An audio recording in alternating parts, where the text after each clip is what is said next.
In this video, we will learn how to multiply fractions.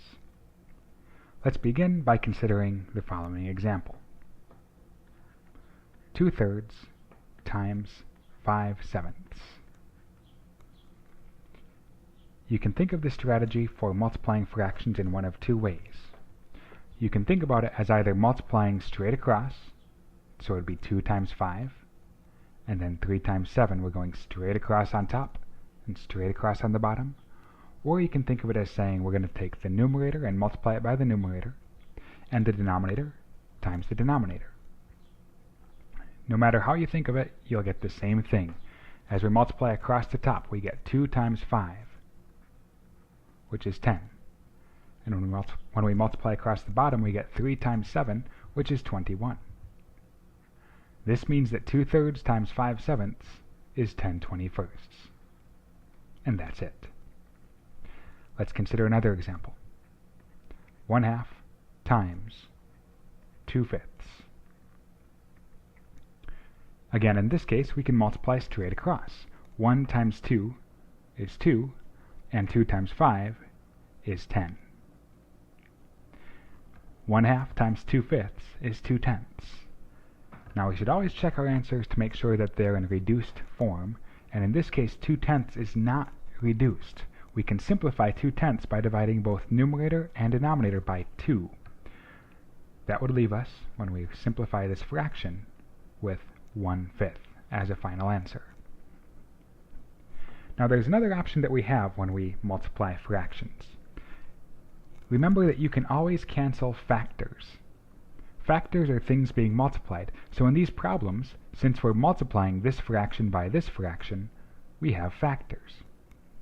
Let's rework the problem we just completed, 1/2 times 2/5.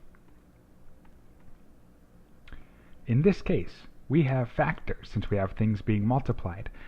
We can cancel factors, and whenever we cancel factors, we can cancel any numerator with any denominator. In this case, we have a numerator that has a 2 and another numerator that has a 2.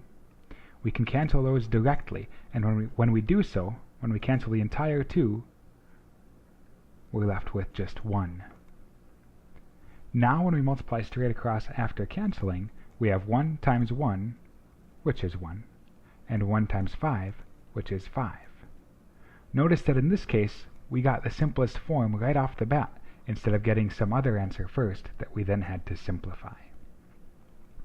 In most cases, it's beneficial to cancel before you multiply. It'll result in you working with smaller numbers, and ultimately it will likely save you time. Let's consider another example. Let's take 4/5 times 1/2. In this case, we're multiplying fractions, so we can just multiply straight across and then simplify when we're finished. But let's look for places that we could cancel. In this case, we can cancel a 4 with a 2, and you know that you can cancel if there is a common factor. In other words, is there something that I could divide this numerator by that I can also divide one of the denominators by? And in this case, I can cancel by 2. We can divide 2 by 2, and we'll get 1. And we can divide 4 by 2 to get 2. You'll often say that 2 goes into itself once, and 2 goes into 4 twice. So that's what you get when you cancel. Now we can multiply straight across. 2 times 1 is 2, and 5 times 1 is 5.